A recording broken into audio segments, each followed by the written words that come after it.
All right, we saw Ben Johnson reaching into his bag of tricks again with another hook and ladder. I'm going to explain why this worked, why it's so deadly, and then at the end of the video, I'm going to also offer some suggestions for teams playing the Lions coming up as to how you can actually stop this play, because when you see it like this, it feels unstoppable, and it kind of is. It's a really good play. So let's talk about why it's so effective first. First game situation. You see that the Lions are at their opponent's 42-yard line, and it's a cover 2 zone that the 49ers are in.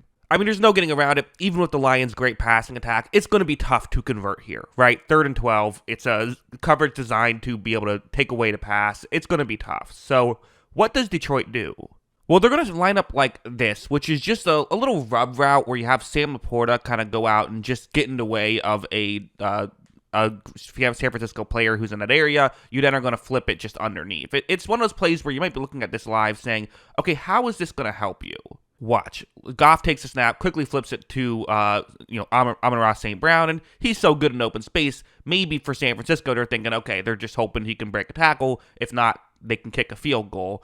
But that's, of course, not what he's doing. His job is just to draw the corner who is closest towards the sideline further towards the middle of the field. Because then you have Jameson Williams over there, and essentially every San Francisco player is moving into Amon-Ra St. Brown because he's not just a decoy, he has the football right now. And then when they flip it to Jameson Williams, there's no one on the top side of the field. The only player who realistically could make a tackle here would be the safety, but Sam Laporta's taking care of that. Remember how I told you how, the route he was running earlier was just kind of to get in the way of San Francisco players? Well, now he's still down the field, so he can take care of the safety. He's able to, Hufanga tries what he can, but isn't quite able to make it work, and then there's good blocking downfield as well to get rid of the other safety. A receiver was doing that, and because of that, Jameson Williams able to get into the end zone for a touchdown, and he's so fast, he was able to outrun everybody as well. So, really fun, exciting play, and it just got me thinking, can this be stopped? Is there a counter to something like this? Because we've seen the Lions do this a few times.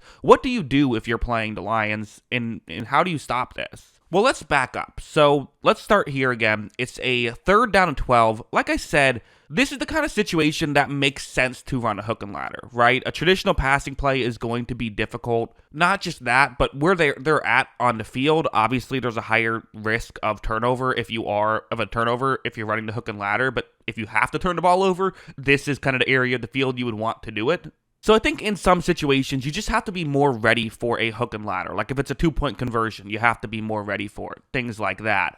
Because obviously, like, you can't be ready for a hook and ladder every single play. Like, you can't have a designated player still covering each eligible receiver after the play. But I still think there are ways you can try to potentially read this. So you see, Jared Goff is going to take the snap. Again, hits Amon-Ra St. Brown right here. And at this point, how does San Francisco play this if they want to stop the hook and ladder? Well, you could argue the player who I have in the yellow circle could simply just stay back and get to his zone in case Jameson Williams is going to be running up in that direction. And you could certainly make the argument. If he can read this play, trust your teammates to make a tackle, that is a little bit more risky though, right? Because you have one less guy to tackle. And if you do that, that's still an advantage for the Lions. They're essentially taking someone out of the play. What I think they really should be doing, and the guy who really should be responsible here would be that player who's actually doing an all right job at sticking with Jameson Williams now. But I essentially think the logic should be, if there is a route like this, like what Williams is running, just going 1 yard past the line of scrimmage and running straight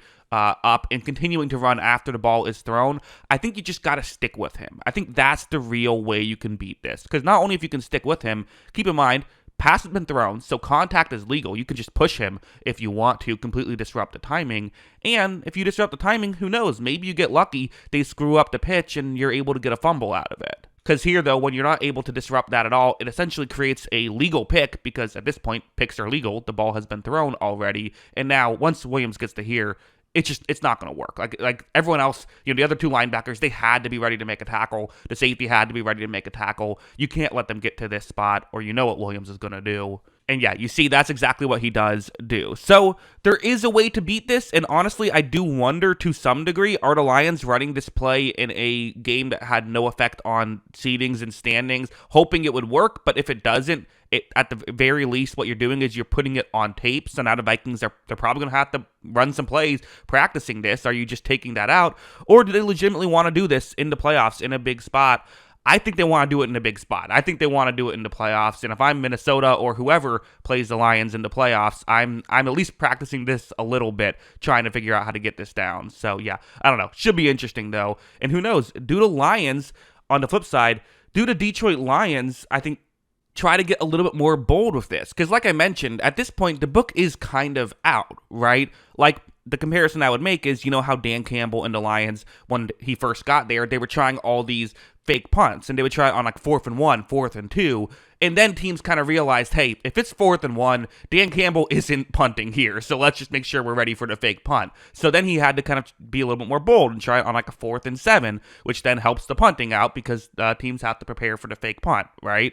Although I should mention, they've done this twice already this season, and they've done both of them in situations that weren't 3rd down and longs. One of them was an end of half situation. The other was in a game that was a blowout, 37-9. So, it's fair to say that perhaps they will do this in other situations. So again, I think, quite frankly, the strategy, if you're trying to stop the hook and ladder, is maybe just hope you score a touchdown on the next play. Might be the best strategy there, offensively. Or I think basically the main thing I would say is if Jameson Williams is running an underneath route, just cover him the whole time. I think that's the real philosophy there, which still takes away a guy who could potentially make a tackle. So it still helps out the Lions. Ben Johnson, really good at this. Yeah, that's my hot take. I think the one thing I would say, I guess, is that if you are trying to stop this, the one thing that is in your benefit is, there's a reason why teams don't do this more, and it's because there is a risk of having someone who isn't a quarterback by trade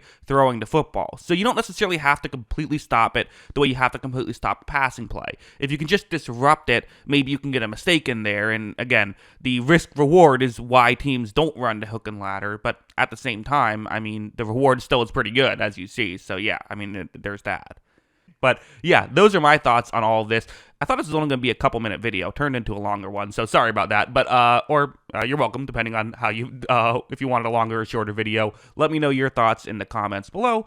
I'll mention at the end of the video, I do have a movie channel. If you like watching movies, want to hear me talk about movies, you can check that out. The link is in the description below, Jackson Kruger Movies. But yeah, those are my thoughts. What are yours? Let me know in the comments below. Always love hearing from you. And of course, as always, thanks for watching.